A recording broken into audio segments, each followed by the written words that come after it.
আসসালামু আলাইকুম। অষ্টম শ্রেণীর প্রিয় শিক্ষার্থী বন্ধুরা, আজকে আমি তোমাদেরকে শিখাবো কিভাবে বর্তনী আঁকতে হয়, সার্কিট কিভাবে সার্কিট আঁকতে হয়। আর সার্কিট কত প্রকার, এখন যে কোনো ধরনের সার্কিট তুমি আঁকতে পারবে আশা করি।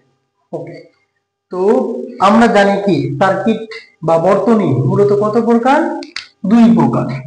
আচ্ছা, এই বর্তনীটা হচ্ছে মূলত দুই প্রকার। আচ্ছা, নাম্বার ওয়ান হচ্ছে প্যারালাল প্যারালাল সার্কিট, দুই নং হচ্ছে সিরিজ সার্কিট। সিরিজ সার্কিট, এই দুই ধরনের সার্কিট আছে। এখন প্যারালাল এর বাংলা কি?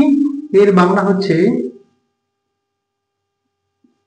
সমান্তরাল সমান্তরাল বর্তনী। আচ্ছা, আর সিরিজ সার্কিট এর বাংলা হচ্ছে শ্রেণী বর্তনী। শ্রেণী বর্তনী। পরীক্ষায় তোমাদের সবচেয়ে অর্ধেক থেকে বেশি প্রশ্ন আসলে বিভিন্ন সার্কিট আঁকতে দিবে। তো আজকে আমি প্রথমত এই দুইটা সার্কিটের সাথে তোমাদেরকে পরিচয় করিয়ে দিব। এরপরে কোন সার্কিট কিভাবে আঁকতে হয়, কিভাবে সুইচ দিতে হয়, কিভাবে ভোল্টমিটার অ্যামিটার যোগ করতে হয়, এরপরে কিভাবে ব্যাটারি দিতে হয়, এরপরে কিভাবে ফিউজ কানেকশন করতে হয়, সবই এ টু জেড। ইনশাল্লাহ আশা করি এরপর থেকে এই অধ্যায় নিয়ে আর কারো কোনো সমস্যা থাকবে না। ওকে, আমরা এখানে দুইটা সার্কিট এঁকেছি। এই যে একটা সার্কিট দেখতে পাচ্ছ, তার আগে আমি কিছু বৈশিষ্ট্য বলে দিই। প্যারালাল সার্কিট, এটা হচ্ছে এমন একটা সার্কিট যেখানে রোধ রোধ মানে কি? আচ্ছা, এগুলো একটু বলে দিই। রোধকে আর দ্বারা প্রকাশ করা হয়, যেমন কোনো কিছু চলার সময় কোনো কিছু ঘর্ষণ হয়। আমরা যদি পানির পাইপের কথাও চিন্তা করি, যে এখান দিয়ে পানি প্রবাহের সময় এই যে ঘর্ষণ হয়, বাধাপ্রাপ্ত হয়, ঠিক বিদ্যুৎ চলাচলের সময় এই জায়গাগুলোতে বাধাপ্রাপ্ত হয়, এই জন্য এগুলোকে রোধ বলা হয়। তাহলে আমরা বলতে পারি এটা হচ্ছে আমাদের R1, এটা হচ্ছে R2, এটা হচ্ছে R3, যেহেতু এগুলো রোধ। এরপরে R4, একটা যে কোনো সার্কিটে একাধিক রোধ থাকতে পারে। এটা হচ্ছে R5, এটা হচ্ছে R6। ওকে, তাহলে কি প্যারালাল সার্কিটে এবং সিরিজ সার্কিটে ইচ্ছে মতো এক বা একাধিক রোধ থাকতে পারে। আচ্ছা, এখন এইটা হচ্ছে আমাদের প্যারালাল সার্কিট, ঠিক আছে? কেন, আমি কিছু বৈশিষ্ট্য দিচ্ছি। প্যারালাল, আর এটা হচ্ছে আমাদের সিরিজ। একটা জিনিস মনে রাখবে, প্যারালাল সার্কিটের বিদ্যুৎটা এই জায়গায় যদি আমি অফ করে দেই, অর্থাৎ এই যে প্রত্যেকটা রোধ আছে বা এগুলোর মধ্যে আমি যদি লাইট যোগ করি, মনে করো আমি এখানে একটা বাল্ব সংযুক্ত করলাম বিতে, এইটার পার্সোনাল একটা সুইচ থাকে, কে দিয়ে সুইচকে চিহ্নিত করা হয়, এই অর্থাৎ এই সুইচ দিয়ে এই বাল্বকে কন্ট্রোল করা হয়। কিন্তু সিরিজ সার্কিটের ব্যতিক্রমটা কি? একটা মাত্র সুইচ থাকে। সুইচ থাকে কয়টা?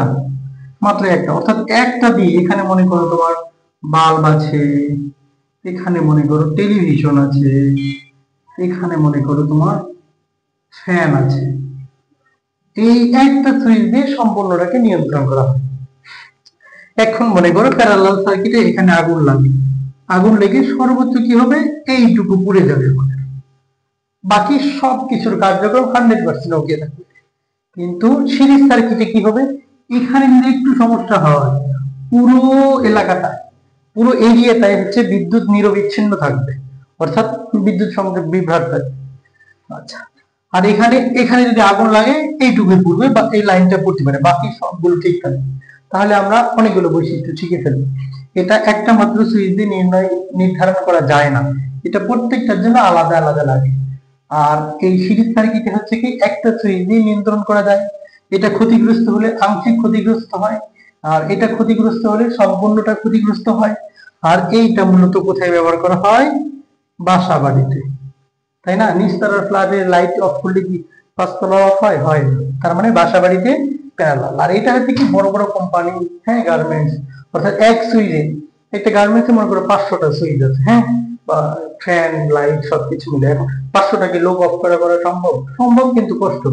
এই জন্য এই গার্মেন্টস টার্মেন্টস ইত্যাদি কি করে, এই যে সিরিজ সার্কিটটাকে গ্রহণ করে, সিরিজ সার্কিট, ঠিক আছে, সিরিজ সার্কিটটাকে গ্রহণ করে, কারণ কি এটা এক সুইচ দিয়ে সবগুলো কাজ ওকে হয়ে যাচ্ছে। আচ্ছা, এখন তোমাদের পরীক্ষায় আসবে যে একটা এরকম একটা সার্কিট আঁকো, লাইট দাও, এগুলো দাও, এখন এগুলো আমি শেখাচ্ছি।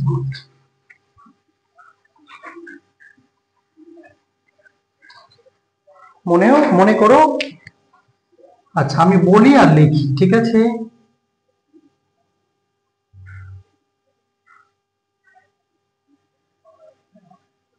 আচ্ছা,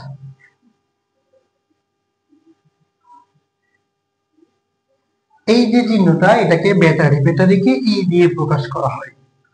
হ্যাঁ, ইলেকট্রিসিটির সেন্টার, ইলেকট্রিসিটির সেন্টার বা সেল অফ ইলেকট্রিসিটি, এখান থেকে আমাদের বিদ্যুৎ উৎপাদন হয়, এখান থেকে কি হয়, উৎপাদন হয়, উৎপাদন হয়। এখন ব্যাটারির আমরা কি জানি, একটা ধনাত্মক চার্জ থাকে, একটা ঋণাত্মক চার্জ থাকে। তো এই যে ছোট চিহ্নটা, এটা হচ্ছে ঋণাত্মক চার্জ অর্থাৎ মাইনাস, আর বড় যেটা এটা প্লাস থাকে। ঠিক আছে, ওকে, আমরা বুঝতে পারলাম।